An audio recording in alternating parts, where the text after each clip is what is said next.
Major funding for KPBS Evening Edition has been made possible in part by Anderson Plumbing, Heating and Air, proud to support the mission of KPBS and privileged to serve San Diego clients. Anderson Plumbing, Heating and Air, helping homeowners maintain drain, heating, and cooling systems since 1978.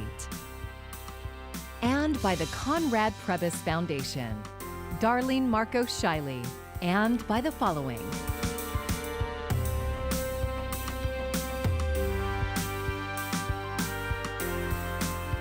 And by viewers like you. Thank you.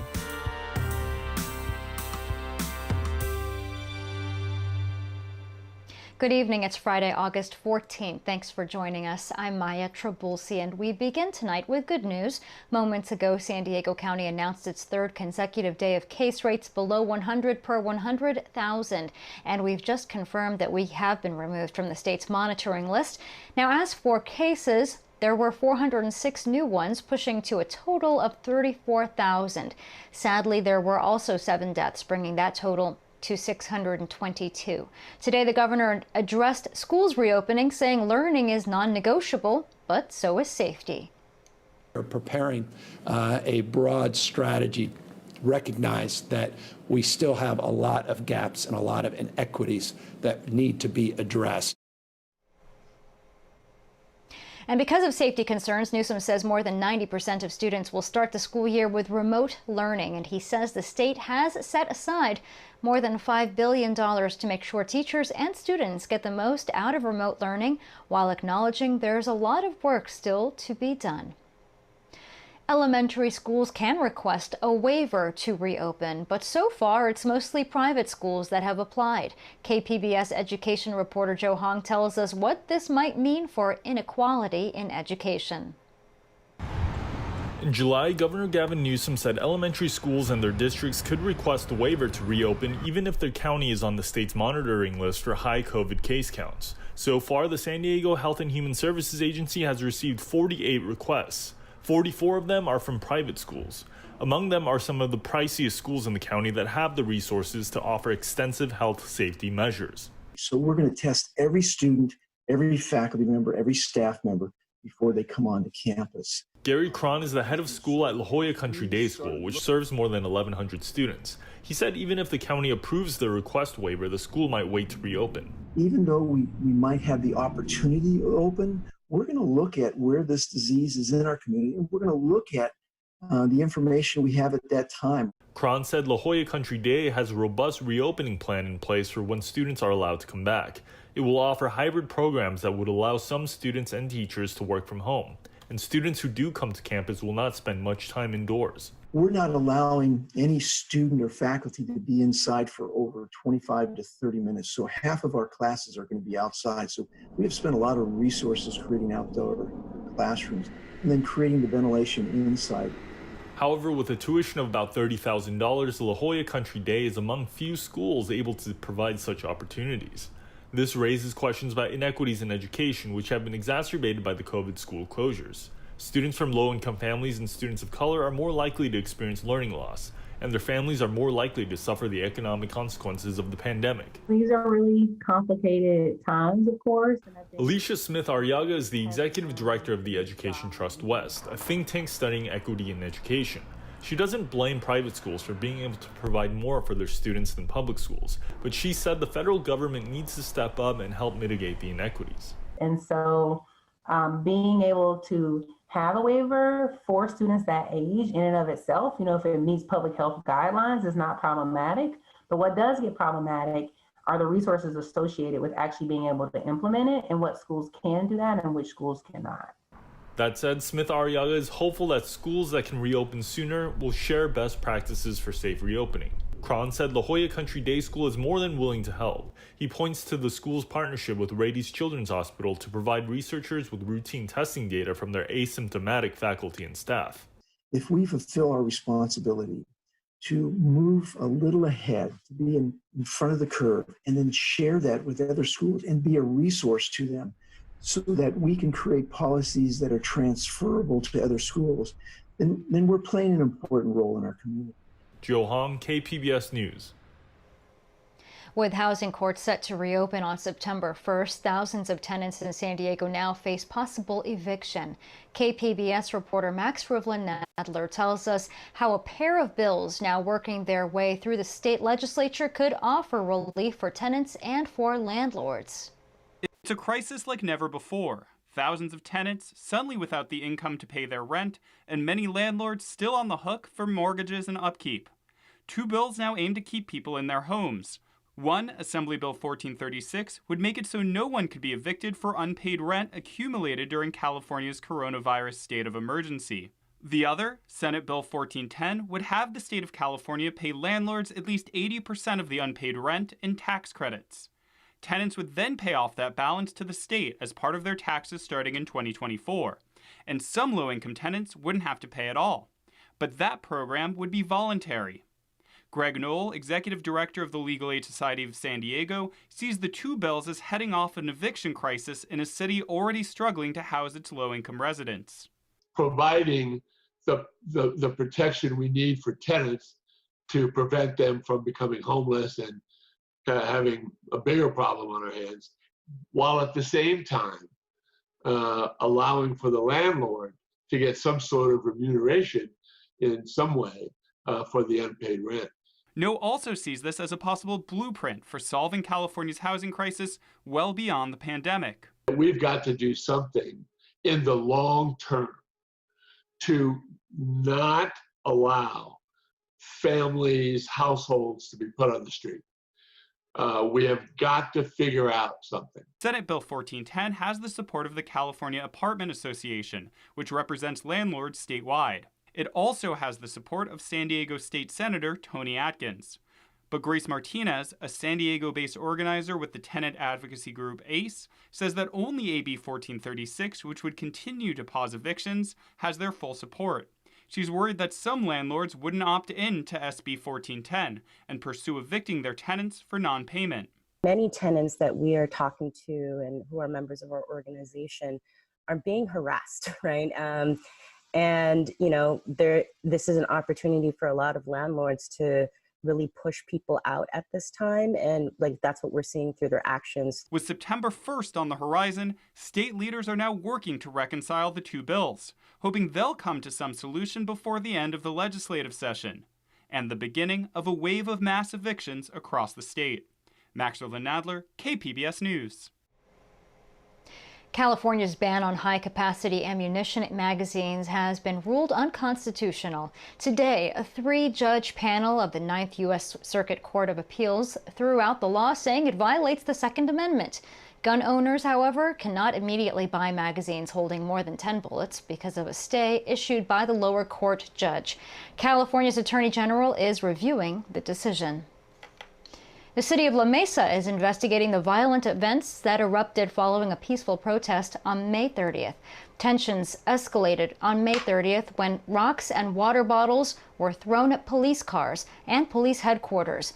Officers fired back with flashbang grenades and tear gas. At a town hall last night, Mayor Mark Arapostathis said it's difficult to explain the lengthy California legal process to the public that wanted action. It's frustrating because trying to get the information to the public of what we're trying to do, not just sitting on our hands, it takes time.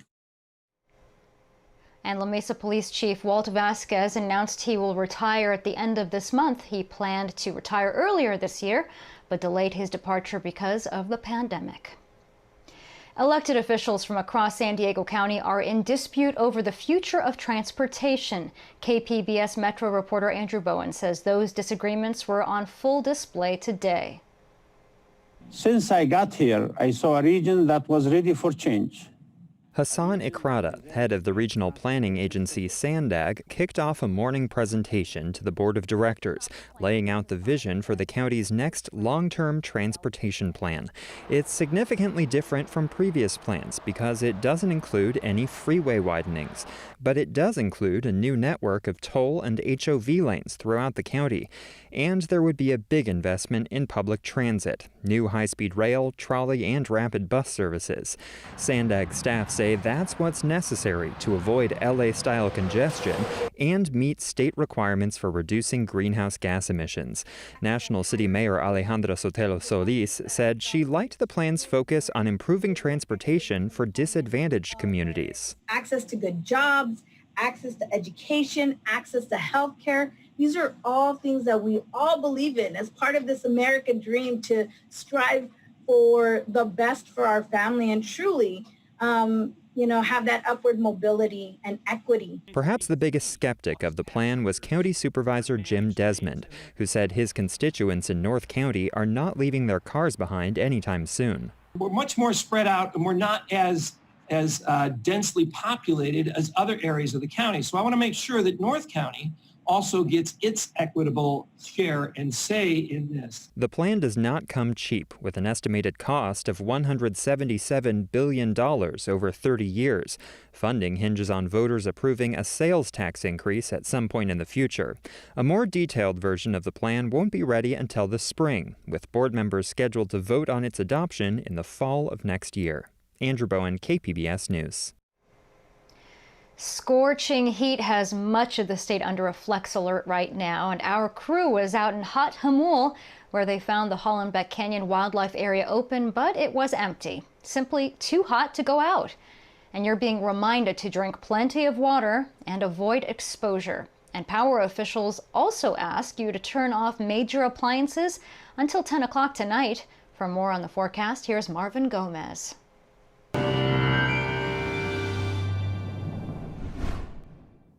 Hope you're having an excellent Friday, and thanks for staying with us here at KPBS News. I'm AccuWeather's Marvin Gomez, and here are your weather headlines for today. The dangerous heat will continue across Southern California and most of the Southwest throughout the weekend and even into the middle of next week. We are going to have some fog returning across the valleys and along the coast as well. And during the next couple of afternoons, we could see some clouds over the high terrain. And of course, there is the potential that some of those clouds could produce a brief shower or perhaps a thunderstorm. Looking at our radar image from a couple hours ago, notice that there really hasn't been much happening across Southern California. We have a little bit of moisture across Central California along the coast. Some spots have gotten a little bit of drizzle. Heading into tonight here in San Diego County, it is going to be a warm night, especially for the deserts. Looking at places like Borrego Springs, 85 degrees for your low temperature. Mount Laguna, you're cooling down to 68,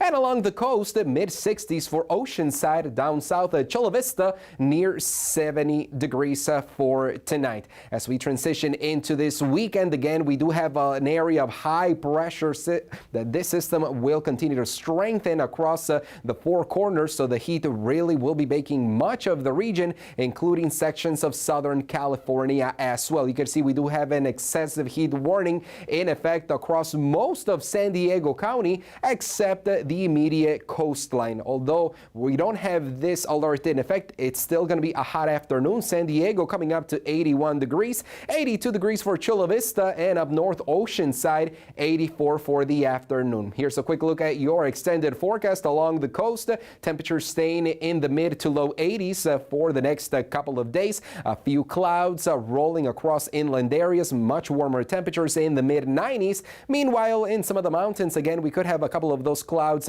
over some of the higher peaks. Temperatures in the mid 80s for you. And of course, those temperatures will be baking across the deserts. We're talking triple digits from now at least into the middle of next week. That's all on my end. Thanks for staying with us here at KPBS News. I'm AccuWeather's Marvin Gomez. Back to you. California claimed victory over Uber and Lyft in court this week, but could it drive the companies out of the state? SDSU's Mira Kopik has more in this Friday Business Report. It's interesting that they're threatening to leave at probably the worst time that they would want to close down the app in the state of California. Uber's rides over the last quarter were down 75%, and Lyft's rides were down over 60%. And it's also at a time where there is a proposition on the ballot in November, which is Proposition 22, which will exempt all app-based transportation and delivery employees from being classified as employees. So that's another line of defense for Uber and Lyft. They have about 10 more days to file an appeal against the lawsuit. Otherwise, they have to do it. So it's a very interesting time for Uber and Lyft, and I think the move to threaten to leave the state of California is a little bit of a publicity stunt, quite frankly, but it's certainly something that will catch people's attention and maybe get people to support their position.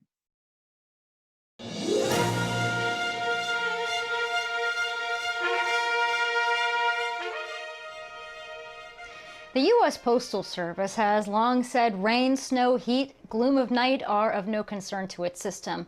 But what about mail-in ballots? John Lawrence reports. The 2020 presidential election takes place in just over 80 days. Some will take part in the political process by putting their ballots in the mail.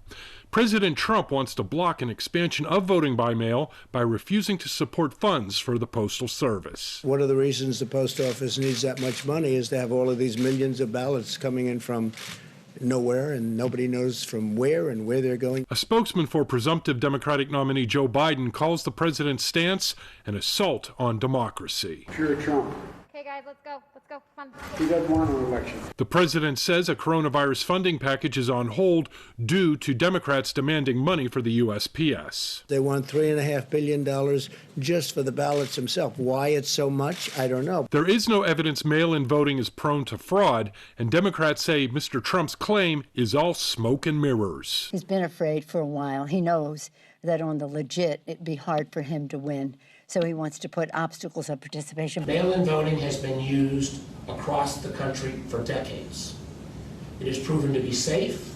It is proven to be effective. Despite the frequent blasting of mail-in ballots, multiple people in the Trump administration, including the president himself, vote by mail. I'm John Lawrence reporting.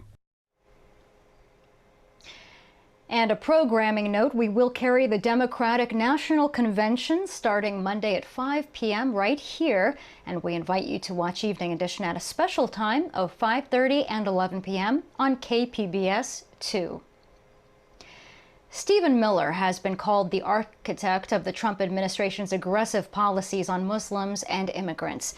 In her new book, Hate Monger, Stephen Miller, Donald Trump, and the White House Nationalist Agenda, former KPBS border reporter Jean Guerrero provides a revealing look at how Miller came to have so much influence in the White House. She joined me to talk about her book.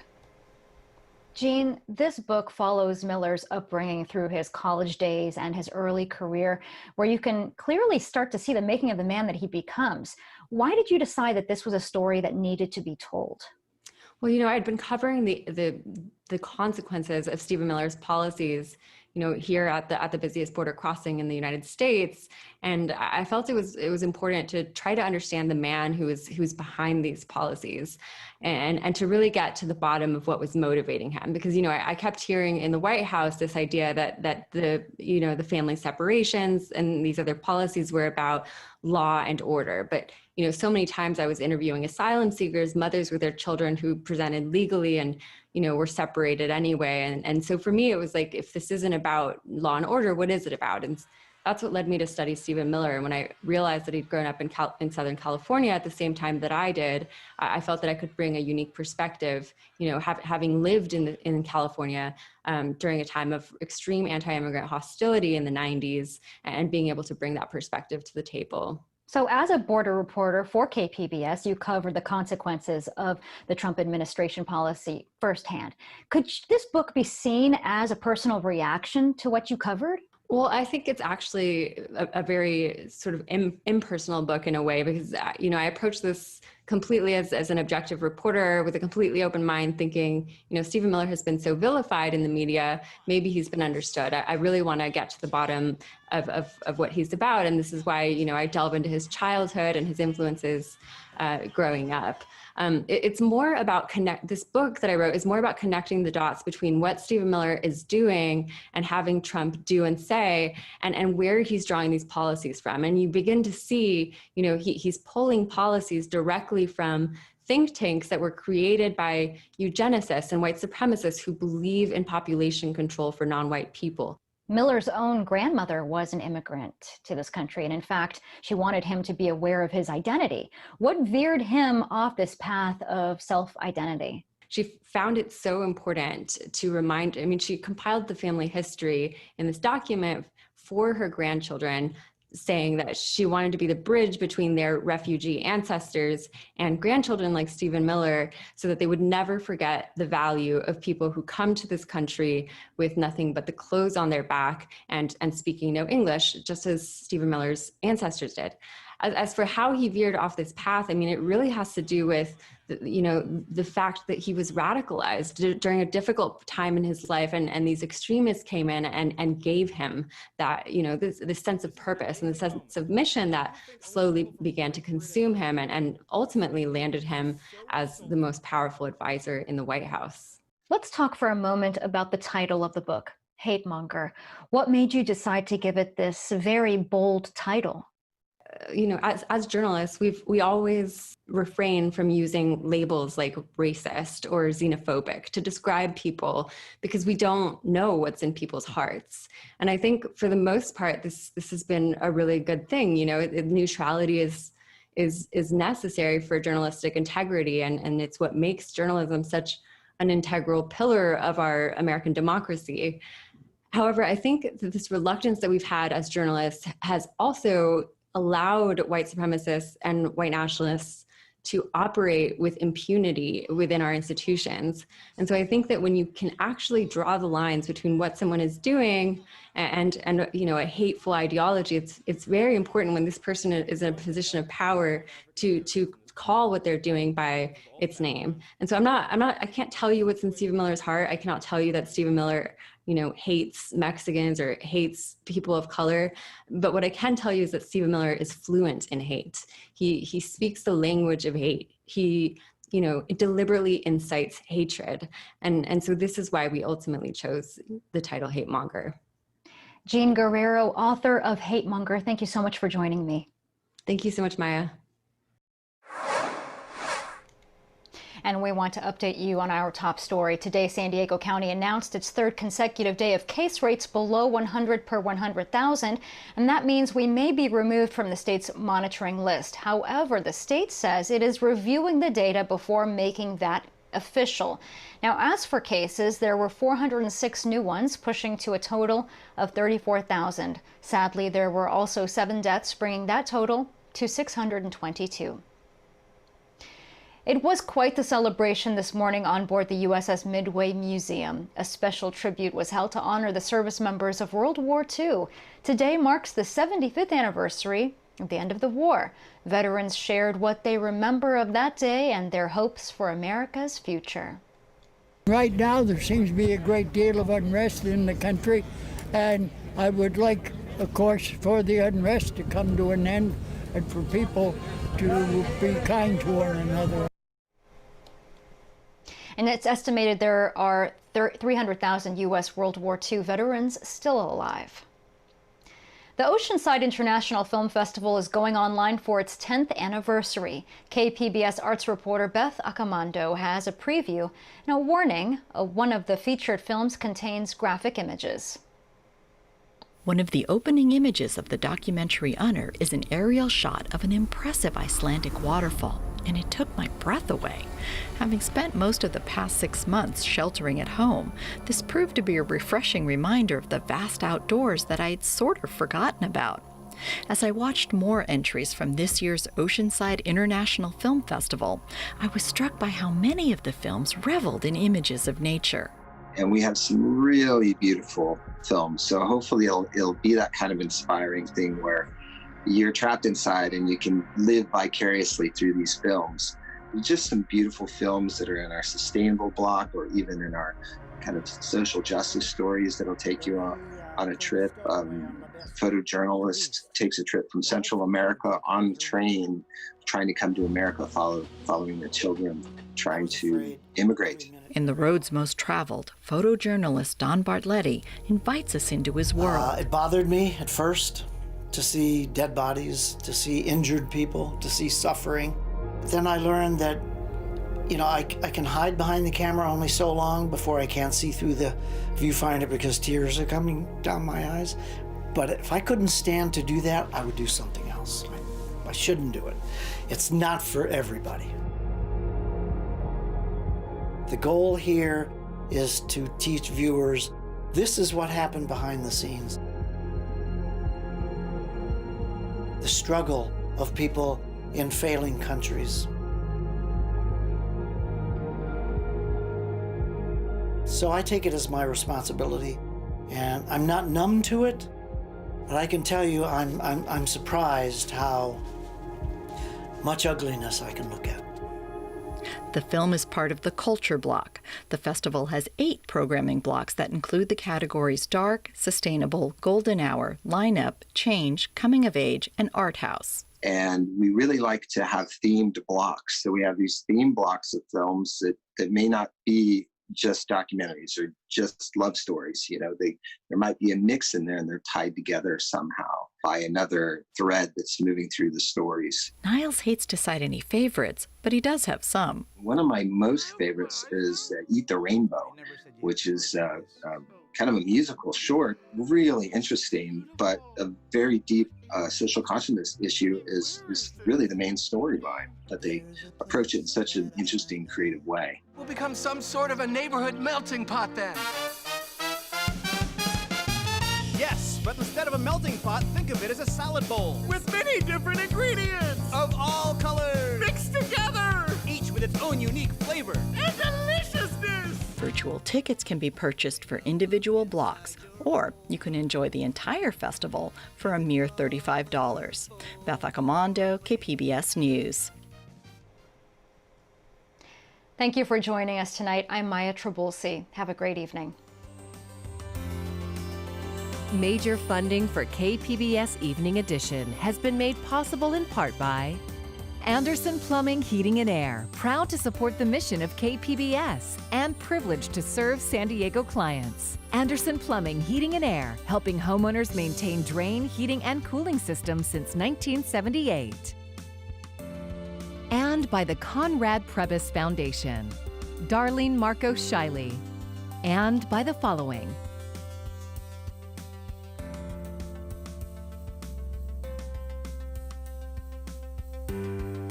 and by viewers like you. Thank you.